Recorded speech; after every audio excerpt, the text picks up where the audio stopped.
नहीं बनना मुझे स्वार्थी इस दुनिया की तरह, नहीं बनना मुझे स्वार्थी इस दुनिया की तरह।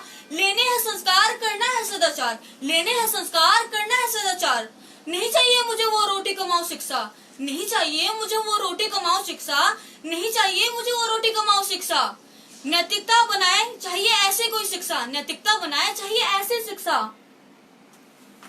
आप सभी को मेरा नवोदय प्रणाम। मैं नेहा राजकीय उच्च विद्यालय से राय जिला सोनीपत से हरियाणा सदस्य कक्षा की छात्रा बोल रही हूँ। मैं आज आपके समक्ष अपने विचारों को प्रकट करने जा रही हूँ। सर्वप्रथम अपने विचार को प्रकट करने से पहले मैं नवोदय क्रांति के संस्थापक सम्माननीय श्री गुरुजी संदीप ढिल्लों सर का बहुत बहुत सादर नमन करती हूँ कि जिन्होंने इतना बड़ा मंच बनाया जहाँ न केवल हमारे अध्यापक अध्यापिकाएं बल्कि बच्चे को भी कभी क्विज के माध्यम से, कभी 15 अगस्त के माध्यम से, कभी हिंदी दिवस के माध्यम पर अपने विचार को प्रकट करने का मौका प्रदान किया। सर को मैं बहुत बहुत धन्यवाद कहूंगी जिन्होंने मुझे इतना बड़ा अवसर दिया कि मैं आज आज मैं आप सबके समक्ष अपने विचारों को रख सकूं, अपने विचारों को बोल सकूं। इसलिए सर आपका बहुत बहुत धन्यवाद। मैं धन्यवाद करना चाहूंगी कार्यक्रम के संयोजक सम्माननीय श्री सुरेश भारद्वाज सर जी का, जिन्होंने मुझे इतना प्रतिभागिता बनाया और मुझे यहाँ पर लाइव आने तक मार्गदर्शन दिया। इसलिए सर का आपको कोटि कोटि धन्यवाद सर कि आपने मुझे अपना मार्गदर्शन दिखाया और अब मुझे यहाँ तक आने की मुझे सहायता किया। इसलिए सर आपको बहुत बहुत धन्यवाद करना चाहूंगी। सर्वोपरि मैं अपनी मेंटर अर्चना मैम का, जो कि मेरी विज्ञान की अध्यापिका है, उनका धन्यवाद करना चाहूंगी कि जिन्होंने मुझ में इतना हौसला भरा, उन्होंने मुझे इतना उत्साह किया कि आज मैं आप सभी के समक्ष अपने विचारों को रख सकूं। मैं अपने स्कूल के मंच पर भी बहुत कम नजर आई हूँ, लेकिन मैम ने मुझे इतना बड़ा अवसर दिया कि मैं आप सभी के समक्ष अपने विचार को रखूं, अपने विचार को प्रकट कर सकूं। मेरा ये मानना कि अगर मैं इस पड़ाव को मैं पार भी कर लेती हूँ तो आगे चलकर भविष्य में मैं किसी भी मंच पर आने से घबराऊंगी नहीं, अपने विचारों को खुल कर रख सकूंगी। इसलिए मैडम आपको बहुत बहुत धन्यवाद, आप सभी लोगों को धन्यवाद कि आपने मुझे इतना प्रोत्साहन किया है अभी कि मैं अपने विचारों को रखूं। मैं आज आपके समक्ष समाज में गिरते नैतिक मूल्य का कारण और निवारण इस विषय पर अपने विचारों को रखने जा रही हूँ। तो चलिए हम जानते हैं कि नैतिक मूल्य क्या होता है। नैतिक मूल्य जानने से पहले हम जानेंगे कि जीवन का मूल्य क्या होता है। जीवन का मूल्य क्या होता है? अरे ज्ञान बिक गए, ध्यान बिक गए, कलम बिक गई, सम्मान बिक गए, छोटी छोटी सुविधाओं पर बड़े बड़े ईमान बिक गए, छोटी छोटी सुविधाओं पर बड़े बड़े ईमान बिक गए। सोच समझकर मुंह से बोलो, सोच समझकर मुंह से बोलो, दीवारों के तो कान बिक गए, दीवारों के कान बिक गए। नग्न रह गई जीवित लाशें, नग्न रह गई जीवित लाशें, मुर्दों के परिधान बिक गए, मुर्दों के परिधान बिक गए। अरे उनसे पूछो जिंदगी क्या है, जिनके सब अरमान बिक गए, जिनके सब अरमान बिक गए। चोरों को मत दोष दीजिए, चोरों को मत दोष दीजिए, अपने ही घर के दरवान बिक गए, अपने ही घर के दरवान बिक गए। यहाँ पशुओं की कीमत लगती है, यहाँ पशुओं की कीमत लगती है। अरे बिना मूल्य इंसान बिक गए, बिना मूल्य इंसान बिक गए। अगर हम मूल्य की बात करें तो जीवन मूल्य क्या होता है, ये आप सभी को बताने के लिए मैं आज आपके समक्ष एक कहानी के माध्यम से प्रस्तुत करना चाहती हूँ। जीवन का मूल्य। एक आदमी था, वो अपने गुरुजी के पास पहुंचा। वो गुरुजी के पास गया और उसने गुरुजी से कहा, गुरुजी जीवन का मूल्य क्या है, क्या है जीवन का मूल्य? तो गुरुजी ने कहा कि वो सामने जो पत्थर पड़ा है ना, उसे उठा और बाजार में जा, और बाजार में जाकर इसका मूल्य पूछ। तो उस आदमी ने भी वही किया, उस पत्थर को उठाया और बाजार में गया। बाजार में गया तो उसे एक संतरे वाला मिला। तो उसने संतरे वाले से कहा कि इस पत्थर का मूल्य क्या है? तो वो जो संतरे वाले था उसने कहा, चमकीले पत्थर को देखते ही उसने कहा, एक काम कर, ये 12 संतरे ले जा, मुझको ये पत्थर दे जा। उसने कहा नहीं, मेरे गुरुजी ने मुझे इस पत्थर को बेचने से मना किया है। फिर वो आगे गया एक सब्जी बेचने वाले के पास। सब्जी बेचने वाले ने उस चमकीले पत्थर को देखा और कहा, एक काम कर, एक बोरी आलू ले जा, मुझको ये पत्थर दे जा। तो उस आदमी ने कहा नहीं, मेरे गुरुजी ने इस पत्थर को बेचने से मना किया है। तो फिर वो आगे गया एक सुनार के पास। सुनार ने कहा, एक काम कर, 50 लाख ले जा, मुझको ये पत्थर दे जा। तो फिर वो उसने कहा कि नहीं, मेरे गुरुजी ने मुझे इस पत्थर को बेचने से मना किया है। तो फिर वो आगे एक जोहरी के पास गया, मतलब हीरे बेचने वाले के पास। हीरे बेचने वाले ने जैसे उस पत्थर को देखा, उसने एक लाल कपड़ा लिया और उसको बिछा दिया और उसके ऊपर उस पत्थर को रखा, उसका परिक्रमा काटा, माथा टेका और उसने कहा, ये तो रूबी है, रूबी, इसकी कीमत तो पूरी कायनात को बेच के भी नहीं लगाया जा सकता, ये तो बेशकीमती है, बेशकीमती। वो जो आदमी था वो बिल्कुल चौंका होकर, हैरान होकर वो गया गुरुजी के पास। अब उसने गुरुजी से पूछा कि गुरुजी अब तो बताइए जीवन का क्या मूल्य है, और उसने पूरा वो घटना बताया। तो गुरुजी ने वो पूरी घटना सुनकर उससे बोला, एक बात बता, जब तू संतरे वाले के पास पहुंचा तो उसने तुझे 12 संतरे देने के लिए कहा, इस पत्थर के मूल्य के लिए। तू आगे गया सब्जी बेचने के वाले के पास तो उसने तुझे 1 बोरी आलू देने के लिए कहा। फिर तू आगे गया, सुनार ने तुझे 2 करोड़ देने के लिए कहा। फिर तू आगे गया तो फिर तुझे जोहरी ने इसे बेशकीमती बताया। इसी प्रकार तेरा जीवन है, तू चाहे तो इसे 12 संतरे में बेच या 1 बोरी आलू में बेच, या फिर तू इसको बेशकीमती बना ले। ये तेरे ऊपर निर्भर करता है कि तू अपने जीवन मूल्य को क्या समझता है और तू कैसे चलाएगा इसे, ये तेरे ऊपर निर्भर करता है। इसलिए कहा जाता है कि अपने शिक्षा, अपने जीवन मूल्य को कभी नहीं छोड़ना चाहिए, हमें अपने हौसलों को बढ़ा कर रखना चाहिए। इसी को तो कहते हैं जीवन का मूल्य। अब आपको पता चला जीवन का क्या मूल्य होता है। अगर हम बात करते हैं नैतिक मूल्य की, तो कई लोग सोच रहे होंगे कि नैतिक मूल्य होता क्या है, ये कर क्या सकता है और उसका कार्य क्या है। तो चलिए हम इस पर विचार करते हैं, नैतिक मूल्य पर। नैतिक मूल्य की बात करें तो नैतिक मूल्य होता है गुण, एक ऐसा गुण जो मनुष्य को मनुष्यता बनाता है, जो मनुष्य को धर्म की राह पर चलाना सिखाता है। नैतिकता गुण, जो भी नैतिकता का गुण अपनाता है वो सर्वश्रेष्ठ कहलाता है। इसका मतलब आप सोच रहे हो कि अपनी नैतिक मूल्य होता क्या है। तो नैतिक मूल्य होता है दया, उदारता, ईमानदारी, सच्चाई, अच्छाई। उदारता जैसे अच्छे गुण, राजनीतिक दृढ़ता, आत्मनियंत्रण, इसी को तो कहते हैं नैतिकता। जिस भी व्यक्ति के पास ये सभी गुण होता है उसे समाज में एक संपत्ति के तौर पे माना जाता है, संपत्ति। आप फिर सोचिए, वो व्यक्ति यही इसी काम में लगा रहता है कि वो अपने आसपास के जितने भी लोग हैं उन सबको सर्वश्रेष्ठ लाने में मदद करे। आप सोच रहे होंगे कब से कि चलो अब तो हमें पता चल गया कि नैतिकता होती क्या और ये कर क्या सकता है। अब आप सोच रहे हो कि जो नैतिक ये छोटा सा शब्द है ये कर क्या सकता है, उसका कार्य क्या है। अरे इस छोटे से शब्द ने इंद्र से उसका राज्य तक ले लिया था, राज्य। महाभारत की कथा में प्रहलाद अपने समय का बहुत ही बड़ा प्रतापी और दानवीर राजा हुआ करता था। उसने नैतिकता का सहारा लेकर इंद्र से उसका राज्य तक ले लिया था, राज्य। तो इंद्र ने भी क्या किया, ब्राह्मण का वेश धारण किया और जा पहुंचा प्रहलाद के पास। और उसने प्रहलाद से पूछा कि एक बात बताइए कि आपको तीनों लोगों का राज्य कैसे मिला, कैसे। तो प्रहलाद ने इसका उत्तर देते हुए कहा कि इसका कारण है नैतिकता। अब इंद्र की सेवा से प्रसन्न होकर प्रहलाद ने उसे वर मांगने के लिए कहा। तो वर में इंद्र ने भी नैतिकता मांग ली। अब जैसे प्रहलाद से इंद्र ने नैतिकता मांग ली, उसके पास धर्म, सत्य, सदाचार, ये सब चीजें चली गई, क्योंकि ये सब चीजें वही होती है जहाँ नैतिकता होती है। जहाँ नैतिकता होती है वही होता है इन सब चीजों का मतलब, और जहाँ नैतिकता नहीं होती वहाँ अनैतिकता होती है। आजकल के मनुष्य में क्या रह गया, आजकल के मनुष्य कहते हैं कि अगर उसने मुझे एक मार दिया तो उस मनुष्य के अंदर रहता है, मैं तो उसे बदला लूंगा, मैं तो उसे मारूंगा, चाहे कुछ भी हो, मैं तो उससे बदला लेके रहूंगा तो लेके रहूंगा। लेकिन हमारे महर्षि वाल्मीकि का क्या कहना था, हमारे महर्षि वाल्मीकि का कहना था, श्रेष्ठ पुरुष वही होता है जो पापाचारी प्राणी का पाप ग्रहण नहीं करता, अपितु उन्हें अपराधी मानकर उनसे बदला नहीं लेना चाहता। हमें हमारी नैतिकता की सदा रक्षा करनी चाहिए। हमारे आचार्य, हमारे ऋषि ने जब कहा था आचार्य है परमो धर्म, तो इसका यही अर्थ रहा है कि नैतिकता ही सबसे बड़ा धर्म है। लेकिन आजकल तो मूल्य का पतन में, मानवीय मूल्य के पतन में चरित्र का पतन सबसे बड़ा कारण बना हुआ है। चरित्र का पतन सबसे बड़ा कारण बना हुआ है। आज हमारे चित्र क्यों नष्ट और भ्रष्ट होते जा रहा है, ये आज का सबसे ज्यादा ज्वलंत और विचारणीय प्रश्न बना हुआ है।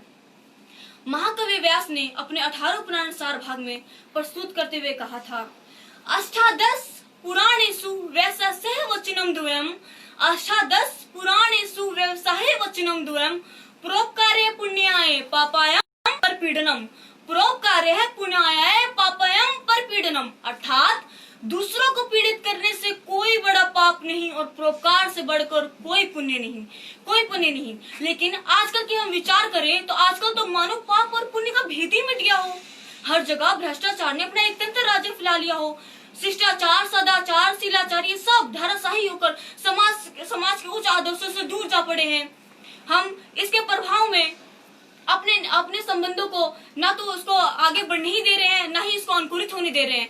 इसके प्रभाव में हम अपने संबंध को बिल्कुल भूल चुके हैं। आप क्या सोचते हैं नैतिकता को? नैतिकता किसी भी राष्ट्र और समाज का दिव्य गुण होता है, दिव्य गुण। इसमें महान से महान शक्ति का संचार होता है।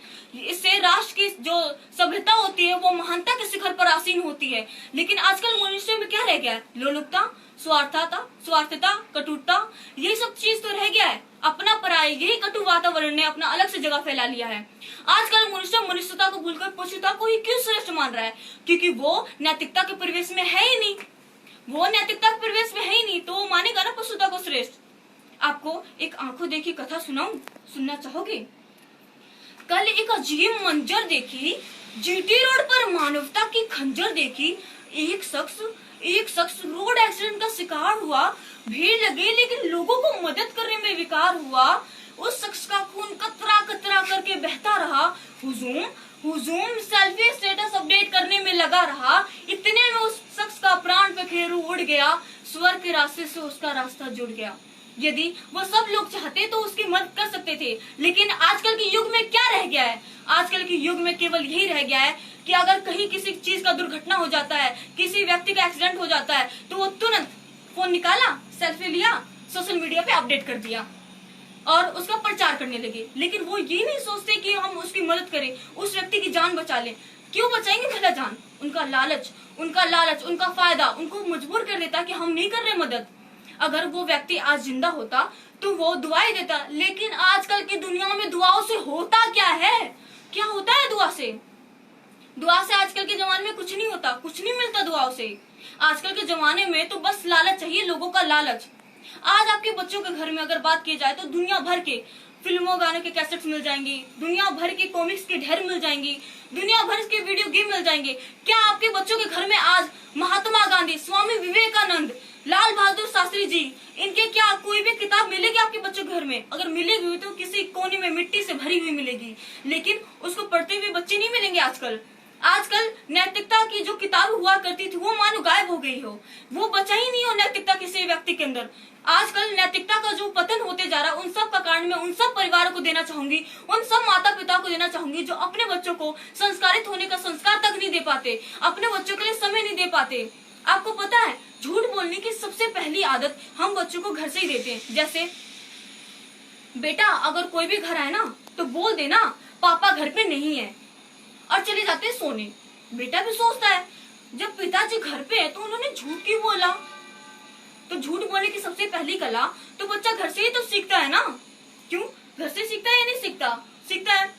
आजकल की आधुनिकता की बात करें तो आजकल तो आधुनिकता में जो भौतिकता है ना उसने नैतिकता की जगह ही बदल दी है। आजकल मनुष्य भौतिकता के पक्ष में अपने नैतिक मूल्य को, अपने जीवन मूल्य को भूल चुका है। वो कहते हैं कि अपने समय के साथ खुद में परिवर्तन करना चाहिए, हमें नैतिक मूल्य, अपने जीवन मूल्य को भूल जाना चाहिए।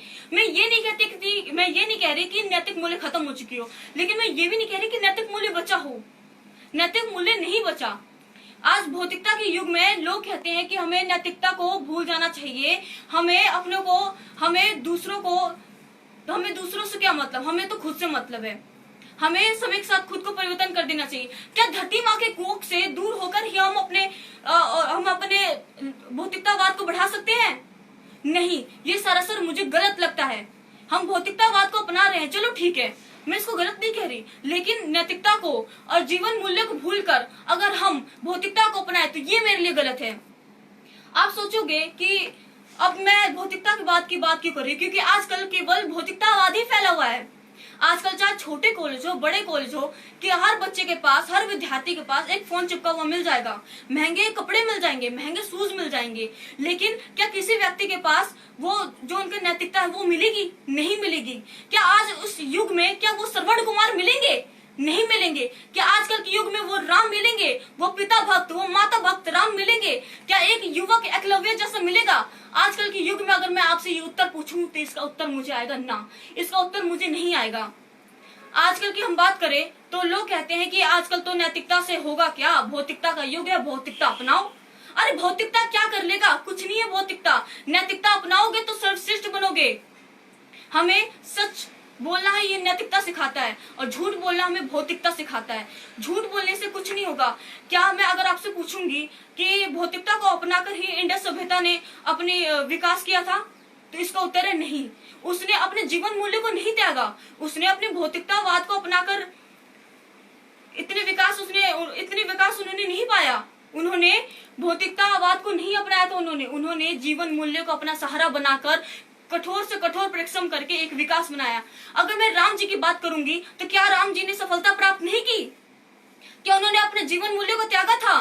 क्या उन्होंने नैतिकता को भुलाया था? नहीं, उन्होंने अपना नैतिकता नहीं भुलाया। उन्होंने जीवन मूल्य का साथ लिया, उन्होंने चारित्रिक लिया, उन्होंने विशेषताओं का विश्वास लिया और मायावी रावण का संहार किया था। संहार जब उन्होंने अपना जीवन मूल्य नहीं त्यागा तो हम क्यों अपना जीवन मूल्य त्यागते हैं? हम क्यों नैतिकता को भुलाते हैं? हमें हमारी नैतिकता को आगे बढ़ाने की जरूरत है। हमें जरूरत है ऐसे लोगों की जो नैतिकता को जीवित रखे। आजकल के मनुष्यता को ही भूल चुके हैं। आजकल मनुष्य जो है अपने को खून बहाने तक भी नहीं कतराते, सिर्फ किस चीज के लिए? लालच के लिए। आधुनिकता के युग में जाम से टकराते हैं। आधुनिकता के युग में जाम से टकराते हैं। एक पल के दिखावे के लिए रुपया पानी की तरह बहाए जाते हैं। एक पल के दिखावे के लिए रुपया पानी की तरह बहाए जाते हैं। किसी को रोटी नसीब नहीं तो कोई पैरों तले कुचलता है। किसी को रोटी नसीब नहीं तो कोई पैरों तले कुचलता है।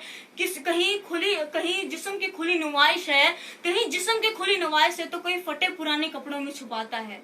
किसी को जिस्म की खुली नुमाइश है तो कोई फटे पुराने कपड़ों में छुपाता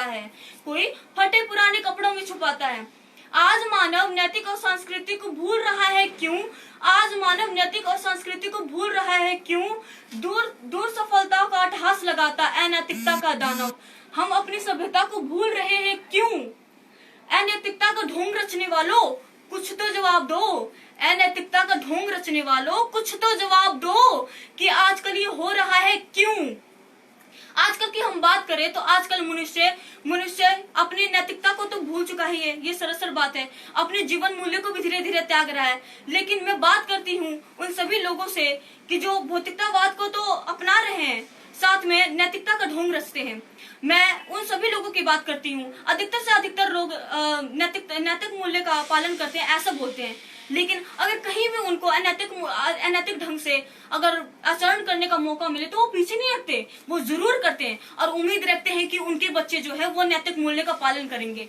वो खुद अपने बच्चों के समक्ष एक अनैतिक रूप का उदाहरण बने होते हैं और उम्मीद यही रखते हैं कि उनका बच्चा नैतिक मूल्य का पालन कर रहा होगा। अरे वो खुद तो ही सबसे पहले अपने बच्चों को झूठ बोलने की आदत घर से ही सिखा रहे हैं, तो कैसे उम्मीद रख सकते हैं कि वो अपने बच्चों को नैतिक पालन सिखाएंगे। मैं उन सभी लोगों से बात करना चाहती हूँ और सभी लोगों से बोलना चाहती हूँ कि क्यों आप ऐसा कर रहे हो? हमें हमारी नैतिकता को बनाने की जरूरत है। अब कहाँ हमारे दृष्टिकोण दूसरे को सुख शांति के लिए है? नैतिकता किसी भी राष्ट्र की जीवंत रूप होती है। जिस प्रकार एक विद्यार्थी को अंदर सभी गुण होता है, उसी प्रकार एक नैतिकता होती है। अगर नैतिकता को हम अपनाएंगे तभी तो हम अपना विकास कर पाएंगे और तभी तो लोगों के समक्ष अपने विचारों को रख पाएंगे।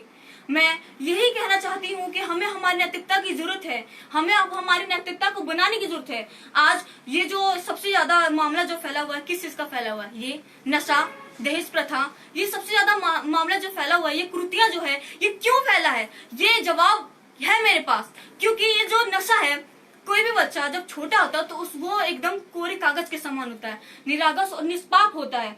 जैसा आप उसे सिखाओगे वो वैसा ही सीखेगा और वैसे ही बनेगा।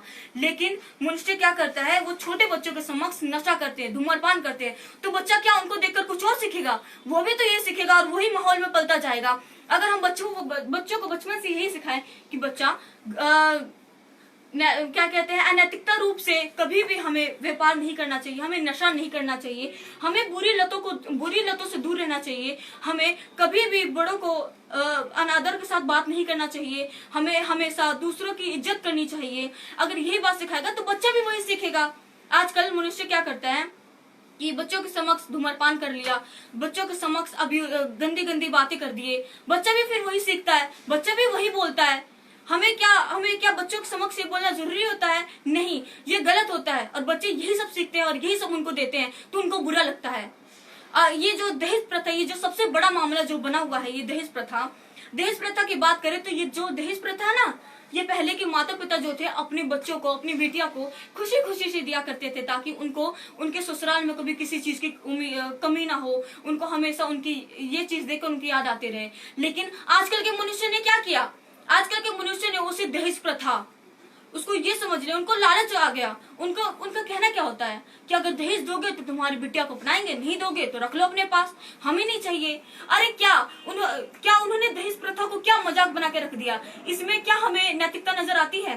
पहले के जमाने में जो हमें दहेज मतलब बिटिया को अपने दिया जाते थे उसमें नैतिकता होती थी। आजकल के जो दहेज लिए जाते हैं जबरदस्ती, वो होता है अनैतिकता।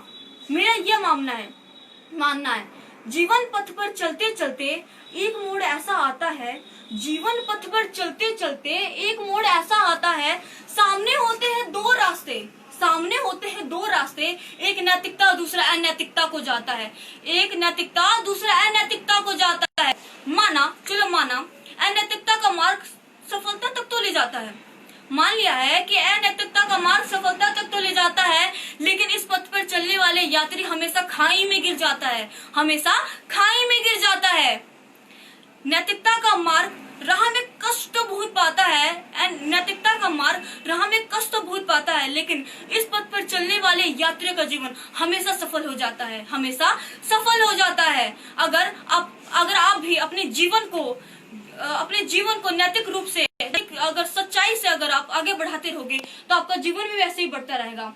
अगर हम बात करें महात्मा गांधी जी की, स्वामी विवेकानंद जी की, जेम्स वाट की, तो क्या वो बचपन से ही बुद्धिमान थे? नहीं। क्या बचपन से ही उनको नैतिकता दी गई थी? नहीं। वो जब धीरे धीरे गए, ऐसे माहौल में थे, ऐसे परिवेश में थे जहां उनको नैतिकता दी गई, जहां उनको अच्छी बात दी गई, वो भी धीरे धीरे करके सीखते रहे और आज उनके इतिहास के पन्नों पर उनके सुनहरे अक्षरों में उनका नाम लिखा हुआ है। लेकिन आज की युवा पीढ़ी को समझने की जरूरत है। लेकिन आज की युवा पीढ़ी क्या करते हैं? अनैतिकता के मार्ग पे ही चलते हैं। आज ये जितने मामले बढ़े जा रहे हैं, क्यों बढ़े जा रहे हैं? क्योंकि मानवता के अंदर नैतिकता तो खत्म होती जा रही है। मानव जो है अपनी राह को छोड़कर, अपने चाह को छोड़कर वो अनैतिकता का मार्ग अपनाते जा रहा है। हमें जरूरत है कि हम अपने मार्ग, अपने दर्शन को हमेशा नैतिकता की ओर ही ले जाएं। हमें जरूरत है कि हम अपने बच्चों को बचपन से ही नैतिक होने की शिक्षा दे। हमें जरूरत है कि हमें फिर से अपनी नैतिकता को वापस बढ़ा के रखना होगा। हमें जरूरत है कि हम अपने बात को खुल कर रख सके। हमें जरूरत है कि हम अनैतिक ढंग से व्यापार न करके नैतिक ढंग से व्यापार करें। आज आपको पता है, मैं आपके समक्ष एक कहानी रखना चाहती हूँ। ये कहानी एक दुदू गाँव की कहानी है, जिसमें एक लड़का था। वो 12वीं पास करके वो जा पहुंचा कॉलेज में गया तो उसको वहां के रईस, जो लड़के होते हैं खानदानी रईस, लग्जरी कार में आने वाले, तामझाम देकर उसका मन भी उस पर पड़ गया। अब वो बेचारा था गरीब, उसका जब लालच, उसके मन में एक अलग से लालच उत्पन्न हो गया कि मुझे भी ऐसे बनना है। कुछ दिनों बाद उसकी दोस्ती उन लड़कों से हो गई तो उसके अंदर अपना एक अलग सा एटीट्यूड आ गया। फिर उसकी मुलाकात एक तरसकार से हुई। तरसकार जो कारों की तरसकार करते हैं, बहुत कारों की तरसकार करते हैं, तो उसकी मुलाकात हुई। वो गाड़ी में उसके साथ बैठा और लॉन्ग ड्राइव पे चला गया। उसने अपना फोन जो ओपन किया और सीधा फेसबुक पर लाइव गया, इंस्टा पे लाइव गया और उसने लाइव होते हुए दिखाया उस तरसकार को और अपने आप को। तो उसके जो फ्रेंड थे, उसके जो विद्यार्थी फ्रेंड थे, उसने क्या कहा, वो भाई तू आज इतने बड़े भाई के साथ है, इतने बड़े भाई के साथ। तो क्या उसकी जो हिम्मत थी ना वो और बढ़ गई। धीरे धीरे करके उसने क्या किया, अपने माता पिता को भी मना लिया। अब धीरे धीरे करके अपने माता पिता को कैसे भी करके मना लिया, कैसे भी, अब बच्चे कैसे भी करके अपने माँ बाप को मना ही लेते हैं, मान गए। अब उसके मन में आ गया अपने इलाकों का माफिया यानी डॉन बनने का। धीरे धीरे एक शरीफ सा विद्यार्थी धीरे धीरे अपने जो युवा पीढ़ी है वो धीरे धीरे कैसे करके चेंज होती गई। उसके मन में आ गया कि अब वह अपने परिवार को उसने तो मना लिया, अपने इलाकों का डॉन भी बन गया।